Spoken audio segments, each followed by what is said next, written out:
Hey everybody, some gadget guy here, and I'm actually really excited to be talking about this camera today. This is the Kodak PIXPRO AZ522 digital camera, a 52x optical zoom Kodak point and shoot. Now, we know that the market for point and shoots is struggling a little bit in light of how awesome the cameras are on our phones, but our phones still lack one major advantage that point and shoot cameras can bring, which is having crazy long zoom lenses, and then just a slightly more photographic experience for those of you who value that kind of ergonomic control. That, and just a couple years ago, Kodak was filing for Chapter 11, and this camera division was optioned by a company called JK Imaging, who are now iterating on a number of really interesting and creative camera designs using the Kodak branding and Kodak talent. So it's just kind of cool to see, these yellow and black boxes back on store shelves. But enough looking at the box.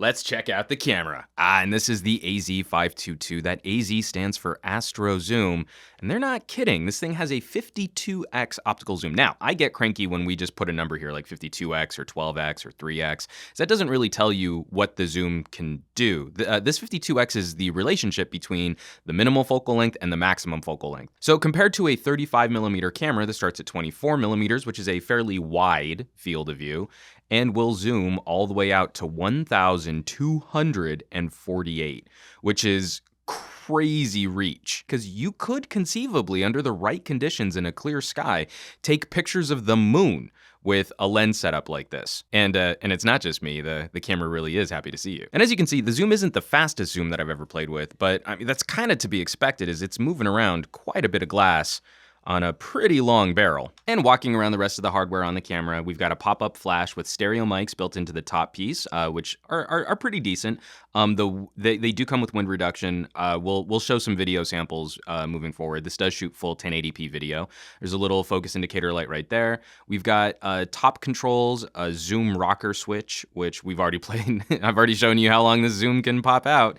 And then a selector dial right here, which gets you access to commonly used photographic settings.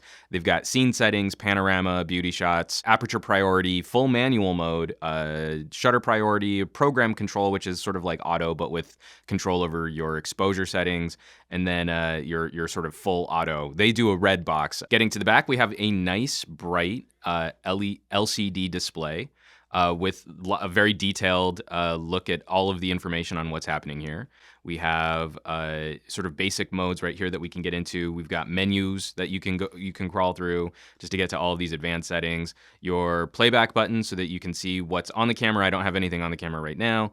And then control over what you can see in the display. And so we have a real-time histogram, which is great so that you can see how you're exposing. It's actually a really nice layout. If you're used to shooting Canon or Nikon, obviously there's going to be something of a learning curve, but it didn't take me long to sort of figure out where everything was and then to get into how Kodak has organized all of its menus and all of its controls. And this little button right here will swap between the LCD and the electronic viewfinder, where you can put your eye right up on top of the camera. This is actually kind of cool because this is a follow-up to the AZ521, which did not have an electronic viewfinder eyepiece. And JK Imaging, Kodak, they got responses from their consumers saying, hey, you know what, with a camera with a zoom this long, this would actually be a really handy feature to have.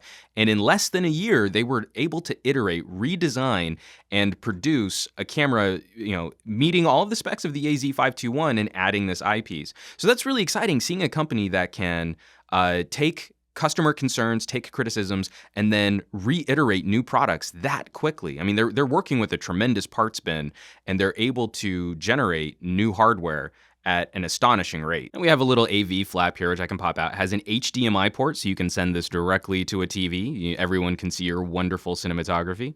And we have a little micro USB port right there so that you can charge this camera, which is always nice. We do have a speaker so that you can hear audio playback from your video files. Unfortunately, there is no microphone input port. And on the bottom, we've got a metal tripod ring, which is always very appreciated. I had an older point and shoot that had a plastic one, and this wore out really quickly if you're constantly putting your camera on tripods. Again, this is a very common criticism for a lot of point and shoot style cameras, but I really wish that this camera thread were centered with the zoom as opposed to being sort of offset on the camera body.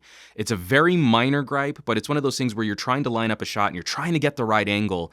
And this kind of lineup helps a little bit in making sure that you're getting your lens pointed at exactly what you want to point it at exactly the angle you want to point it at. And then under this flap right here, we've got a memory card.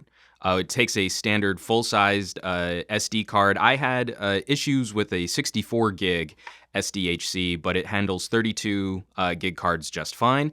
And we can pop this out, and this is the lithium-ion battery. It's an 1100 milliamp hour battery, which should last you a solid day of shooting. And internally behind this barrel of a lens, we've got a 16 megapixel backside illuminated CMOS sensor, which I've actually been getting really solid results out of. We'll take a look at some photo examples and some video examples in just a bit. But I can already say that it's been a very solid performer for the types of photography and the types of videos that I like to shoot. And we had glossed over a lot of the sort of photography features. There's a nice little menu pop up so that you can get information about everything that you're going through. You also know very quickly when you've moved to different settings.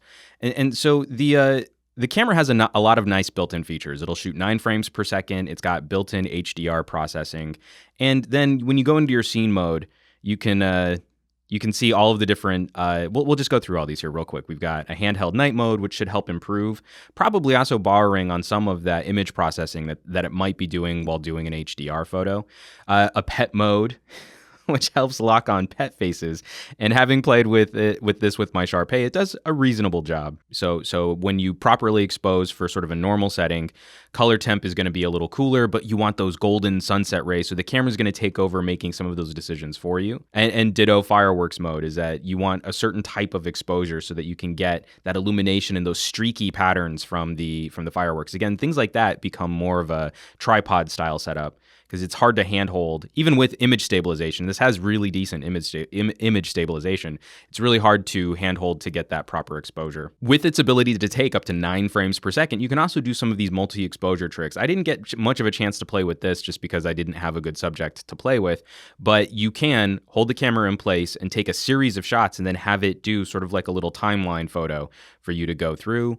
And then on the sports setting, it's about really making sure that the shutter speed is as fast as possible for all light conditions so that you can really freeze action on things like, baseball games and football games, getting that ball stuck perfectly crisp in midair.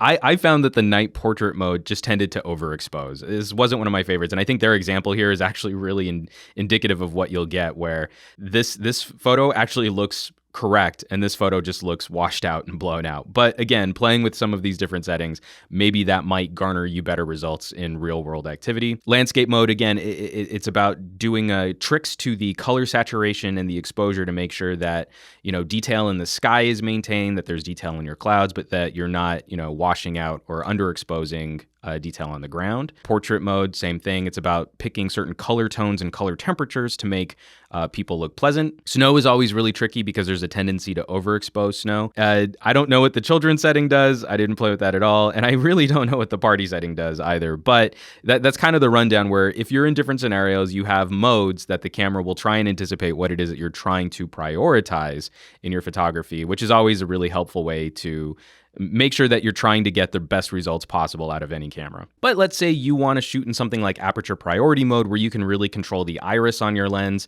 You still have access to certain color temperature and color exposure modes. So I usually stick with normal because I like having an accurate representation. But if you really want to pop those colors, you can go into something vivid, which is going to jack up the saturation a little bit. They have a Japan style, which sort of washes out certain colors and prioritizes others. And I want to say, I don't really know what that has to do with the Japanese, but whatever, Kodak, that's racist.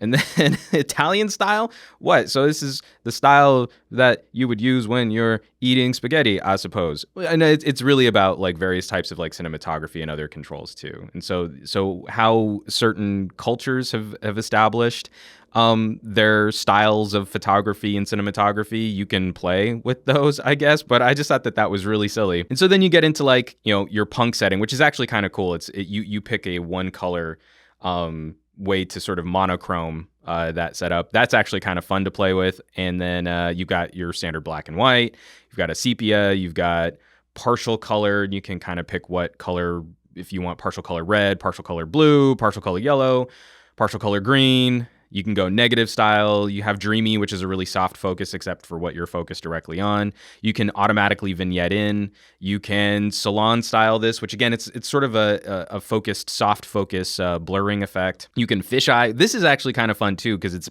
processing that image in real time to warp the frame for you. And then you can do reflection style stuff. This was hard for me to control, but again, it can be fun to mess with. You can do sort of like a foregrid where you take photos and it'll automatically position them in a grid shot for you. And then you can also go into a hand sketched style. Again, considering that it's doing all of this processing in real time, you've got a lot of flexibility and functionality built into this, and it caters to both sides of the photography equation. People who like to shoot, and control things like their shutter speed and their aperture and their exposure, balanced against people who want to go out there and take fun photos that they can post directly to Instagram, that you can jump in and take a hand-sketched photo and then upload that online, and it looks really cool and it's really fun to play with. So I think Kodak has done a really good job of sort of balancing those two aesthetics in one camera. And one last look through the various menus that you can play with. This is something that I think is actually really cool. So when you click this menu button right here, you have a dual stage menu. So you've got quick controls over how you want to get into your exposure metering, what size photo you want to take if you want to use the full 16 megapixel image quality, whether or not you want to turn the image stabilization on or off. I would just pretty much always leave it on because it does a really good job. And most of the time you're going to be using this handheld. What type of continuous autofocus is employed. And then whether or not you want the camera to automatically process HDR photos, regardless of what setting you are in here on the side. But if you need more advanced controls, you can jump into the secondary setting where you can get into even more setup and features based on what it is that you're trying to accomplish. Like you can control what the quality is. So you can improve the quality of the JPEG beyond just the resolution. Whether or not you want the focus assist beam on, we can disable digital zoom. I think digital zoom is a travesty. If you want to imprint the date, quick review settings, where we can get into the sound settings on the camera mics. If you want wind reduction, you get into world time, date and time, language settings, USB settings, what kind of TV output you're going to use. And then, all of your memory card formatting settings are right here in this menu as well. These are the settings that you don't need to get to as frequently. It's really a nice separation of duties to make sure that you get to what you want really quickly without, maybe more novice photogs getting overwhelmed with all of the features being in one sort of central location. I thought this was a pretty sophisticated little addition, a little feature. So with the focusing icon here, if I focus in on my zombie coffee mug, you can see that the 522's focus icon has become a little blue square. And as I'm moving the camera around, that little blue square is trying to keep lock on the subject that I focused on. So as long as I have the shutter half depressed, as I'm moving the camera is going to try and continue to hold focus on my subject, which is pretty sweet. It's kind of freaking out because it doesn't like the background in my studio with those blue blankets, but it's actually doing a pretty good job, especially for a consumer grade camera, of keeping that mug in focus even when I'm moving my camera around and I'm kind of moving it back and forth a little bit and kind of up and down. And you can see it's struggling a little, but it's doing a surprisingly decent job of keeping that mug in focus. So especially when you take it out of an environment like this, you do get some pretty good results when trying to keep track of one subject, and it focuses really quickly once it has that initial lock. It'll refocus really quickly, and we call that focus recompose, where you focus on your subject and you kind of move to reframe. You don't have to worry about that subtle movement losing focus, which is pretty sweet. And all of this talk about the camera, we want to get into some photo and video samples. So starting off with some flower macros, because those are some of my favorite things to shoot.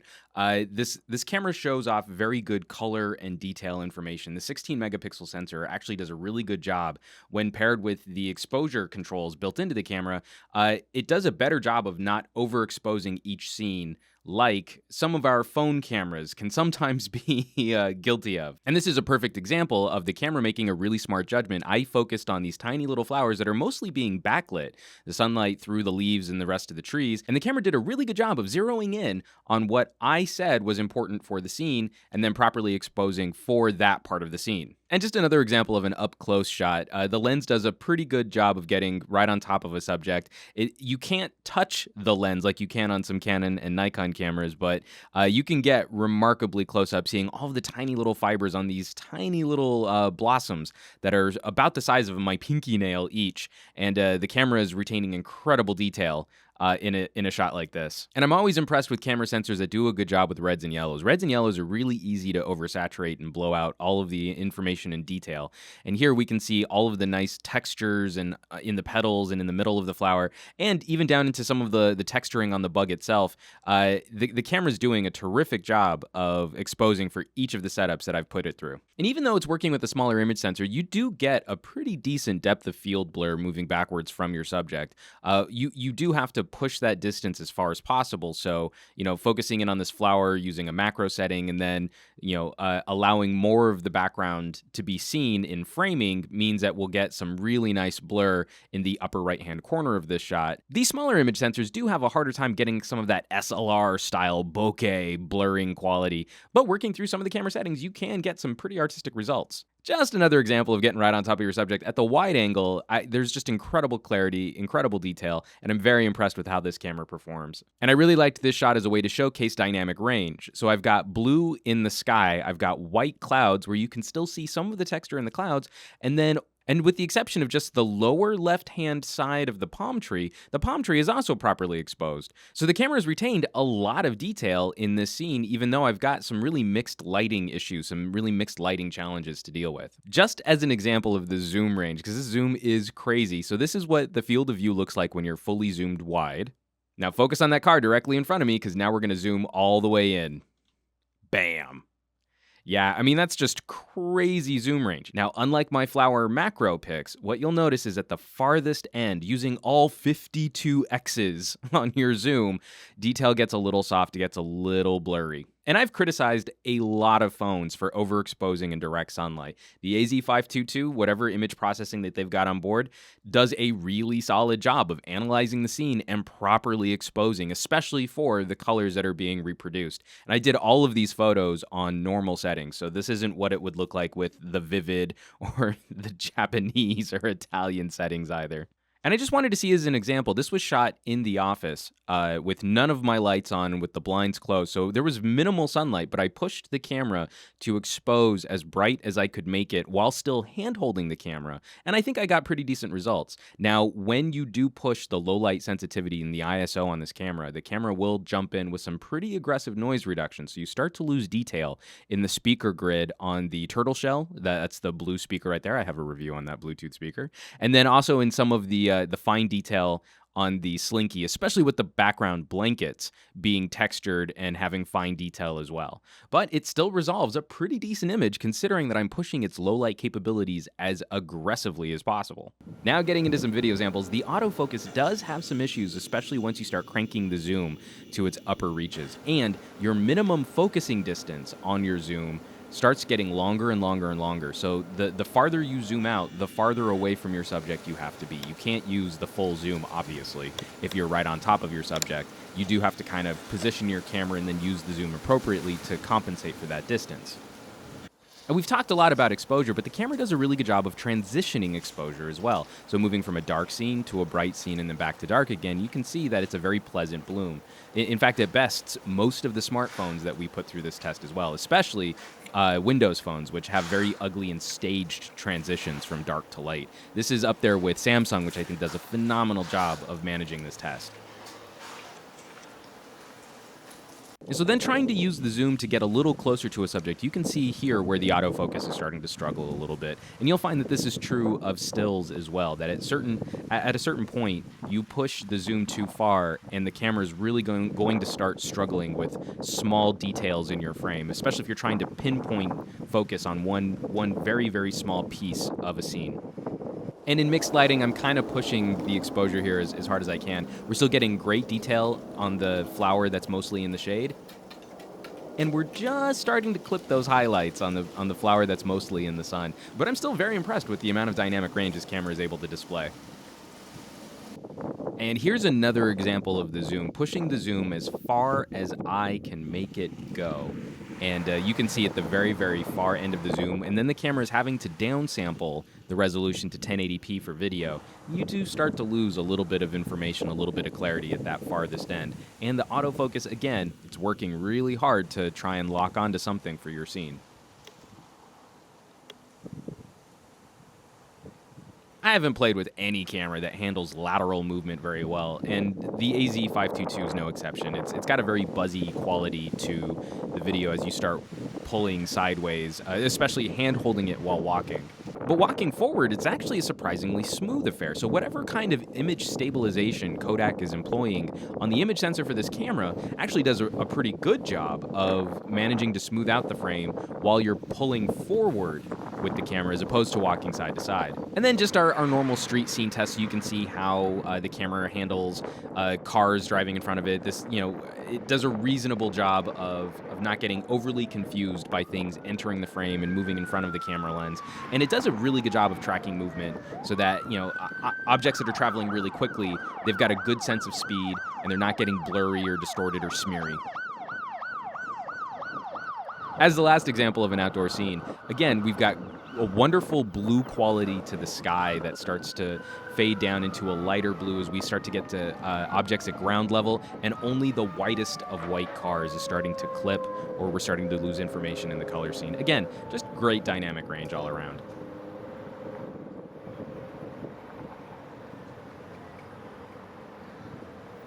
And here you can see with the Kodak being more of a point-and-shoot style camera next to my Canon 7D, which is a proper chunky butt SLR. And then one of my other favorite sort of point-and-shoot style cameras, the Samsung Galaxy camera. So you can see, like, when you start really increasing the amount of zoom, you've got to use a lot more engineering and a lot more glass to accomplish that. So while you can really make a 20x zoom or 10x to 20x zoom really compact these days, really fold up, to get to those really super long focal lengths, we need just a lot more stuff. I mean, you're fighting physics at that point, and really the only way around it is to really increase the amount of mass necessary. Now, this also stands next to what happens when we move to a larger image sensor. And so this is why SLR and SLR lenses are so much bigger and chunkier, because you need way more glass just to send an image to a larger image sensor. So the bigger that image sensor gets, the more glass you need to surround that image sensor. And so these two having a sort of similar sized image sensor means that Kodak has sort of a nice in-betweener happening right here in terms of photographic quality compared to photographic features like having a really long zoom. And considering all of the features and tech that they've built into this little wonder camera, the suggested retail price of $349 isn't too off base. I mean, especially when you compare this to the rest of the point-and-shoot landscape, where other cameras with similar style zooms, actually shorter zooms, are going for around that price point too. I think it's a good balance of features with few concerns for those of you who are shopping a more robust photography experience than what we can accomplish on our phones. Really getting into this barrel of a lens, it does open up some possibilities that you just can't do unless you invest in something with a ton of glass backing you up. And I think that the results that you get out of this will do a good job rivaling a lot of those super zoom camcorders, those little palm quarters that you can get. I like the more photography style setup. And again, that's going to be a personal preferencing, but I like the more photography style setup that you find on these types of cameras, even when you're shooting video. And like I mentioned at the beginning of this review, it's just really exciting to see this badge back in action. So I'm happy to see Kodak back in the marketplace, iterating quickly and coming up with some fun, unique designs that aren't bank breakers. So folks, thanks so much for watching, for sharing, for commenting, for subscribing to my channel, and I will catch you all on the next review.